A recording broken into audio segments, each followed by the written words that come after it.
કોઈ કોઈનું નથી સરકાર. આ દુનિયામાં કોઈ કોઈનું નથી. બધા જ સંબંધો સાપ સીડીની રમત જેવા છે. આપણે સંતાનોને જન્મ આપીએ એટલે એમની પાસેથી અપેક્ષાઓ રાખીએ, અને જ્યારે સંતાનો એ અપેક્ષાનો ભંગ કરે ત્યારે આપણે ભાંગી પડીએ.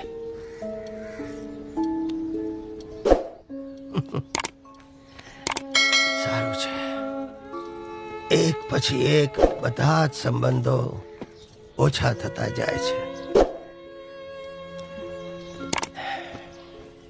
એટલું જલ્દી મુકામ પર પહોંચાશે.